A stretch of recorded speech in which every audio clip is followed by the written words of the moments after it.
প্রত্যেক বছরের ন্যায় এই বছরেও তোমাদের বেতন বৃদ্ধি হচ্ছে। বাহ বাহ বাহ, বাহ। সাধু সাধু আহাহাহাহা, অত লাফালাফি করো না। সবার বেতন বৃদ্ধির হার এবারে কিন্তু এক নয়, কারো কম কারো আবার বেশি। আচ্ছা, এই বছর কাজের ভিত্তিতে সবচেয়ে বেশি বেতন বৃদ্ধি হচ্ছে দুজনে, কার কার? গোপাল এবং রাজবৈদ্য। এদের দুজনের বেতন 20% করে বাড়ছে। ধন্যবাদ মহারাজ। পণ্ডিত, সেনাপতি, সভাকবি, অমাত্য আর বিজ্ঞানীর বেতন 10% বাড়ছে। ধন্যবাদ মহারাজ। আর মন্ত্রী এবং জ্যোতিষীর বেতন 5% বাড়ছে। সে কি মহারাজ, আমার বেতন এত কম বাড়লো? কারণ তুমি জ্যোতিষী হয়েও রাজ্যের সম্ভাব্য কি ক্ষয়ক্ষতি হবার আশঙ্কা আছে সেগুলো আগে থেকে বলতে পারোনি। না মানে আর আমার ব্যাপারটা কি? গোপাল একটা ভাঁড় হয়ে 20 আর আমার জন্য 5% নুড়ি। আমার কি দোষ মহারাজ? হ্যাঁ, সারা বছর তো শুধু বদমাইশি করে গেলে। তোমাকে ক্ষমা ঘেন্না করে 5% বাড়িয়ে দিয়েছি। এতেই সন্তুষ্ট থাকার চেষ্টা করো। হ্যাঁ, সবই আপনার ইচ্ছে, মাথা পেতে নিলাম। তাহলে ওই কথাই রইল মন্ত্রী মশাই, আপনি গোপালকে বুঝে নিন আর আমি রাজবৈদ্যকে বুঝে নেব। হ্যাঁ, এবার বুঝবে কত ধানে কত চাল। মহারাজের স্নেহভাজন হওয়া একেবারে ধুলোয় মিশিয়ে দেব। দাদু চলে এলাম, আনন্দ সংবাদ পেয়ে মিষ্টি খেতে চলে এলাম। এই তোদের কে বললো রে? আমি তো কাউকে কিছু বলিনি। আরে দিদা আছে তো, পুরো কৃষ্ণনগরে ঢেড়া পিটিয়ে বলে দিয়েছে। উফ, তোর দিদাকে নিয়ে আর পারা যায় না। আনন্দ সংবাদ এরকম চেপে রাখা যায় নাকি? হুম, যাই হোক দাদু, এই আনন্দে আমরা রসগোল্লা খাবো। আরে আরে, দরজার সামনে থেকে কেউ একটা পা টেনে নিল মনে হচ্ছে। কি হলো দাদু, কখন খাওয়াবে রসগোল্লা? আজকে রাতের দিকে একটু ভোলার দোকানের দিকে যাব, তখনই নিয়ে আসবো, কেমন? আচ্ছা দাদু।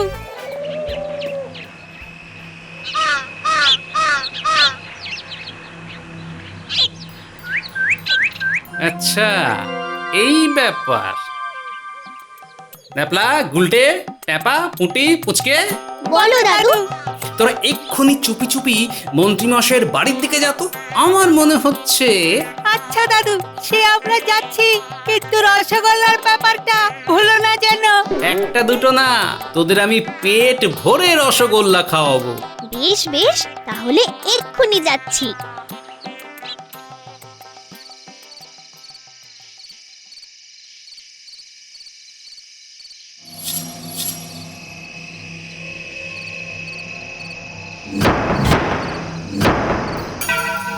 এবার তুমি কোথায় যাবে গোপাল? তোমাকে এখন বেধড়ক মারবো, আর তারপরে বেঁধে অন্য রাজ্যে ছেড়ে দিয়ে আসবো। ও মন্ত্রী মশাই, এত দেরি করছেন কেন? আমার তো দুটো হাত সুরসুর করছে। মার শুরু করুন। আমাকে মেরে আর কি করবেন মন্ত্রী মশাই? আমি তো আপনার কোনো পাকা ধানে মই দিইনি। ভোলাই তো দেব আমি। তোমাদের 3 জনকে কারাগারে নিয়ে গিয়ে উত্তম মধ্যম অধম ধোলাই দেব। এ কি মহারাজ, আপনি? খুব চমকে গেছেন তাই না মন্ত্রীমশাই? সবই গোপাল দাদুর পরিকল্পনা মন্ত্রী মশাই। আপনি বটা ঘটার সঙ্গে ঘরে যা আলোচনা করেছেন সব আমরা জানলার ফাঁক দিয়ে শুনে নিয়েছি। আর গোপালকে সেটা বাচ্চারা বলার পরে গোপাল আমার কাছে আসে। আমার চেহারার আদল যেহেতু ওই অনেকটা গোপালের মতন, তাই গোপাল আমাকে ওর ধুতি আর ফতুয়া পরিয়ে সন্ধ্যাবেলায় বাড়ি থেকে বেরোতে বল। আর আপনারা ভোলাকে আমি ভেবে ভুল হয়ে গেছে মহারাজ। গোপালের বেতন অনেকটা বেশি বেড়েছে, তাই হিংসার বশে। চলো মন্ত্রী, এবার কারাগারে চলো। তোমার 5% বেতন যেটা বাড়তো সেটাও বাড়ছে না। আর তুমি যাতে বেশি না বাড়তে পারো, তাই এখন থেকে আগামী 1 মাস কারাগারেই থাকবে। সাথে বটা ঘটাও।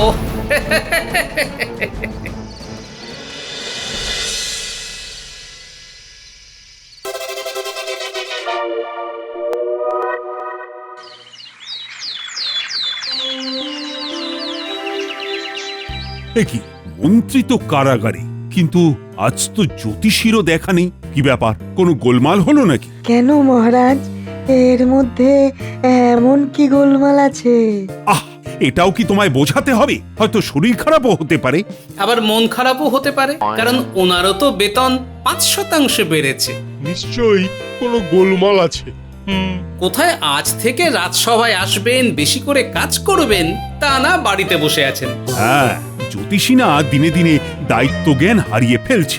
উনি যদি ভবিষ্যৎ বলে দেন তাহলে তো ভালোই হয়। কাজ না থাকলে বাড়িতে বসে খই ভাজেন। এই বিষয়ে আমাদের ভাবতে হবে বসে। জ্যোতিষীও হঠাৎ করে কামাই করলেন শেষে। এইরকম যদি শুকনো দিনে একসাথে দুজন না আসে, তাহলে রাজসভাটা কেমন ওই ফাঁকা ফাঁকা লাগে। মহারাজ, আপনি বরং একবার খোঁজ নিন যে হঠাৎ কেন উনি কামাই করলেন। যতই হোক, আজ থেকে তো রাজসভার আলোচনা নতুন ভাবে শুরু হবে, সবার থাকা উচিত। হ্যাঁ, প্রহরী, প্রহরী, আগে বলুন মহারাজ। তুমি এক্ষুনি খবর নিয়ে দেখো তো জ্যোতিষী আজকে কেন রাজসভায় এলো না। এক্ষুনি যাচ্ছি মহারাজ।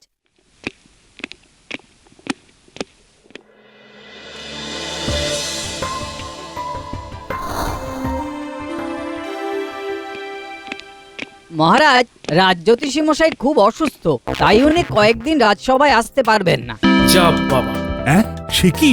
তা ওনার রোগটা কি? এটা তো জানি না। বৈদ্য, তুমি রাজসভা শেষ হতেই চলে যাও আর গিয়ে দেখো জ্যোতিষীর কি রোগ হয়েছে। আচ্ছা মহারাজ। অভিমানী রোগ হতে পারে। জ্যোতিষীকে সুস্থ করে তোলার দায়িত্ব এখন বৈদ্যর। দেখি কত তাড়াতাড়ি তুমি জ্যোতিষীকে সুস্থ করে তুলতে পারো।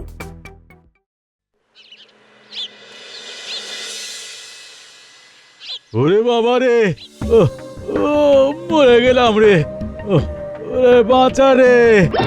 ও এই যে আপনার কষ্ট কমানোর জন্যই তো আমি এসেছি রাজজ্যোতিষী।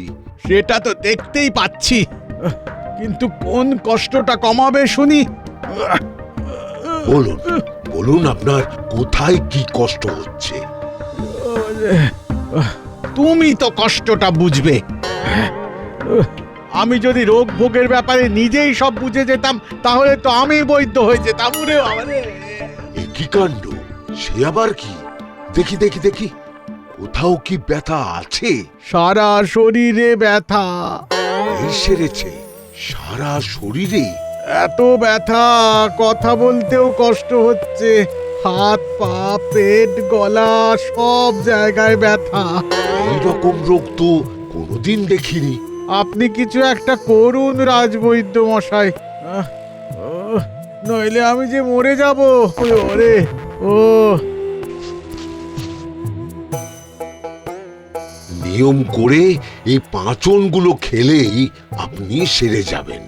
আমি না হয় কয়েকদিন পরে এসে আর একবার পরীক্ষা করব।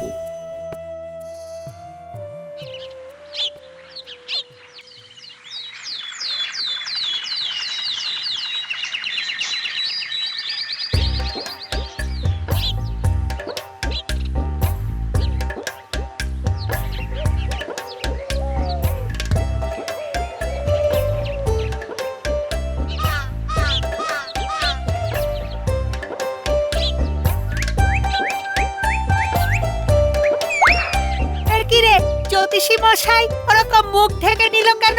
মুখে হয়তো ফোড়া হয়েছে। আরে আরে আরে, তাড়াতাড়ি করে খাচ্ছ কেন? ধীরে সুস্থে খাও, গলায় খাবার আটকে যাবে তো। না, দেরি করলে চলবে না। এমনিতেই রাজসভায় দুজন নেই, সব ভার বাকিদের ওপর। মন্ত্রী মশাই তো কারাগারে, আর কে নেই? ওই যে রাজজ্যোতিষী মশাই। কেন, ওনার আবার কি হলো? খুব শরীর খারাপ, কালকে রাজবৈদ্য ওষুধ দিয়েছেন, কড়া পাচন। ওনার সব জায়গায় ব্যথা। কোনো ব্যথা নেই, দিব্যি হেঁটে চলে বেড়াচ্ছেন। আর আমাদের দেখতে পেয়ে মুখ চাপা দিয়ে ঘরে ঢুকে গেলেন। শিকিরে বলিস কি? আমরা কি আর তোমাকে মিথ্যে কথা বলবো দাদু? আচ্ছা, তার মানে পুরোটাই অভিমানী অভিনয়। মন্ত্রী মশাই আমার পিছনে লাগার চেষ্টা করেছিলেন, আর জ্যোতিষী মশাই রাজবৈদ্য মশাইয়ের পেছনে। একদম তাই। তোমরা যে কি বলছো আমি কিছুই বুঝতে পারছি না। হ্যাঁ, পরে সব বুঝিয়ে বলবো গিন্নি। এই যে রাজবৈদ্য, খবর কি? মহারাজ, আমি তো রাজ জ্যোতিষীকে ঠিকঠাক পাচনি দিয়েছিলাম, কিন্তু উনি যে কেন সুস্থ হলেন না। হ্যাঁ, সুস্থ যে হয়নি সেটা তো বুঝতেই পারছি। আজ শুনলাম ওনার নাকি জ্বর, মাথাও ঘুরছে, নাড়িও দুর্বল, পেট খারাপ, বমি বমি ভাব, গায়ে ব্যথা, সব রোগ একাধারে। ভালোই অভিনয় করছেন। গোপালকে কিছু বললে? হ্যাঁ, মানে এই বৈদ্যের কাজ বৈদ্য করেছে মহারাজ। এখন সুস্থ হওয়া না হওয়া সম্পূর্ণ জ্যোতিষীর ব্যাপার। না না, এইসব বলে বৈদ্যকে বাঁচাতে পারবে না। আমার কি দোষ মহারাজ? তোমাকে বেতন বাড়ালাম তোমার গুণ বুঝে, আর কদিনের মধ্যেই দেখছি তুমি একটা অকম্মা ঢেকি। দেখো, জ্যোতিষীও কিন্তু রাজসভার একজন সদস্য। তুমি যদি ওকে সুস্থ না করতে পারো, তাহলে কিন্তু এবার তোমার বেতন কাটা শুরু করব। হিল সেরেছে।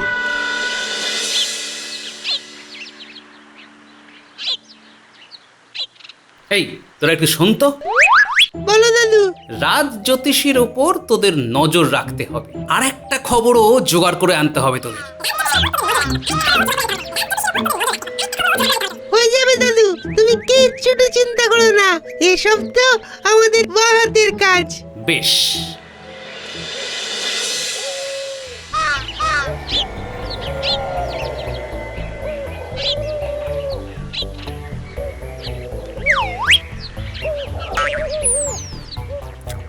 ওহ, পায়েসটা দারুণ হয়েছে। এভাবে আয়েশ করে পায়েস খাওয়ার মজাই আলাদা। বৈদ্যকে নাকে দড়ি দিয়ে নাচাবো আর মজা দেখাবো। কি রে বাবা, এই নাকি অসুস্থ? হ্যাঁ, এখন তো দেখছি। একিরে, রাজ জ্যোতিষী মশাই তো সম্পূর্ণ সুস্থ। চল চল, দাদুকে গিয়ে একদম গরম গরম খবরটা দিয়ে আসি।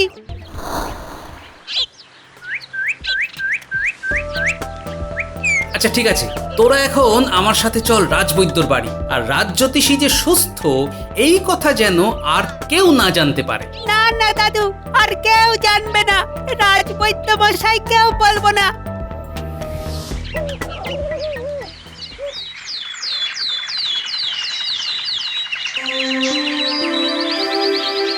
ও মহারাজ, রাজ জ্যোতিষী মশাই তো আজও এলেন না।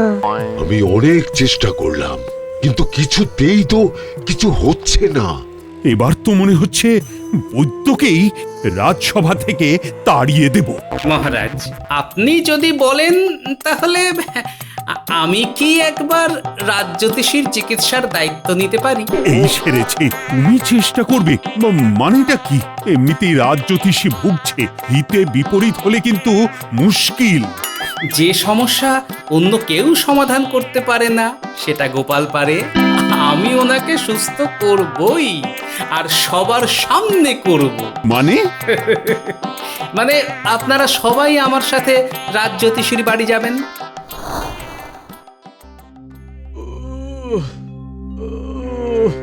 বাবা গো, আমার খুব কষ্ট হচ্ছে জ্যোতিষী, তুমি এতদিন ধরে অসুস্থ। কি বলবো মহারাজ, বৈদ্যের পাঁচন খেয়ে আরো অবস্থা খারাপ হয়ে গেছে। তাই তো আমি এবার আপনার চিকিৎসা করব জ্যোতিষী মশাই। এই সেরেছে, গোপাল আবার চিকিৎসার কি বোঝে? হ্যাঁ, ও আগো, আমাকে তো মেরেই ফেলবে। তোমাকে মারলে আমি কি গোপালকে ছেড়ে দেব নাকি রাজ জ্যোতিষী? এবার এক এক করে তোমার সমস্যাগুলো বলো তো। কদিন ধরে জ্বর ছিল মহারাজ, জ্বরটা একটু কমেছে, কিন্তু মুখে কোনো স্বাদ নেই। এবার গোপাল, তুমি তোমার চিকিৎসা শুরু করো। সবার আগে আমার শর্তটা আরেকবার বলে দিই মহারাজ। আহ, ওহ, এর মধ্যে আবার শর্ত? জ্যোতিষীর রোগ সারিয়ে দিতে পারলে আমি 5 মোহর পারিশ্রমিক নেব। আর যদি না পারো? ওই একই পরিমাণ অর্থ আমি দেব। ঠিক আছে, ওই শর্তই মানা হবে। এখন কিভাবে কি করবে সেটা দেখি। ওটা কি?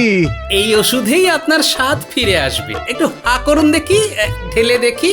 ওরে বাবা রে, ওরে বাবা রে, পুরো মুখে নুন ঢেলে দিয়েছে। জল জল জল, রে বাবা রে, এত নুন। এই দেখুন কি সুন্দর স্বাদ ফিরে এসেছে।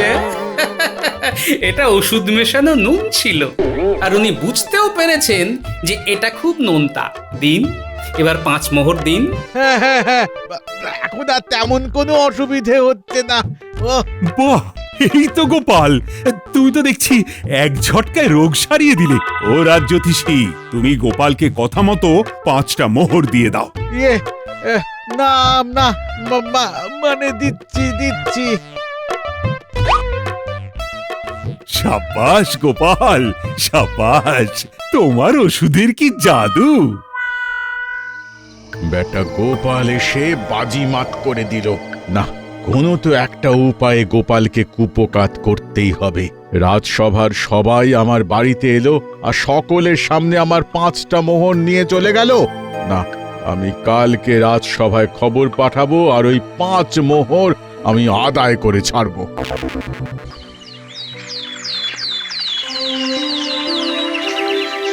কি জ্যোতিষীর তো স্বাদ আসছিল না, সেই রোগ তো সেরে গেল, কিন্তু নতুন করে আবার কি রোগ হলো? মহারাজ, আমি এক্ষুনি খবর নিয়ে এলাম।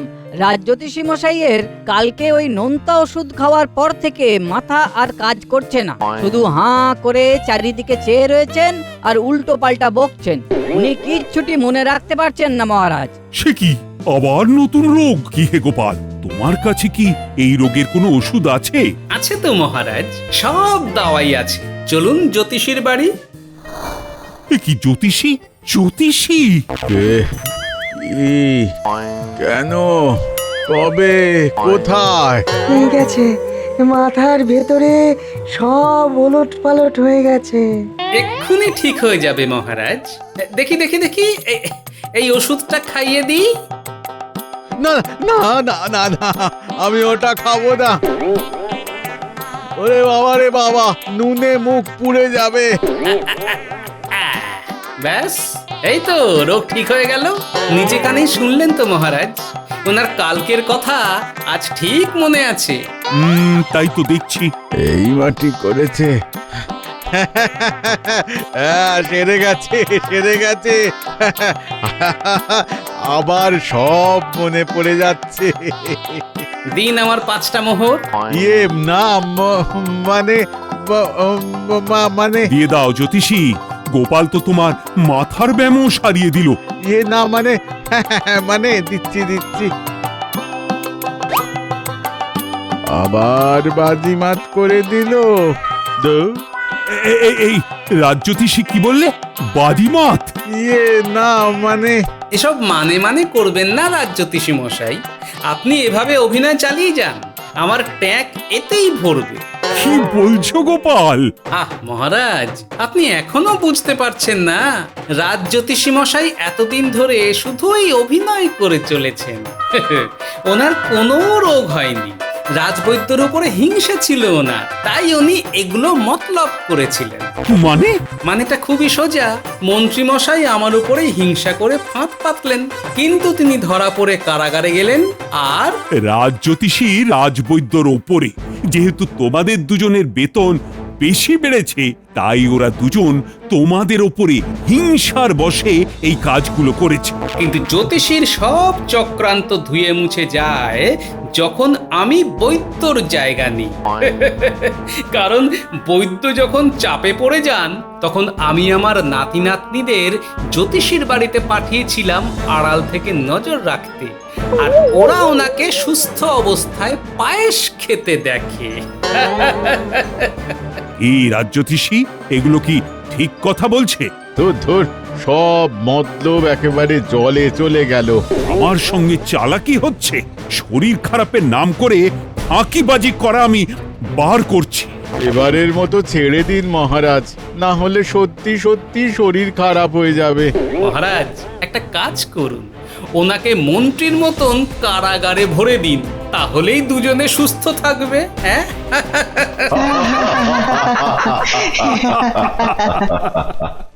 তবে গোপাল, তুমি না থাকলে আমি কিন্তু জ্যোতিষীর এই ফাঁকিবাজি কিছুতেই ধরতে পারতাম না। সবই মহারাজ বুদ্ধির খেলা। আর এই খেলায় তুমি জিতেছো। আর সেনাপতি, বলুন মহারাজ। তুমি রাজ জ্যোতিষীকে কারাগারে নিয়ে যাও, উনিও কদিন শ্রীঘরে থাকুক, যদি একটু শুধরে যায়।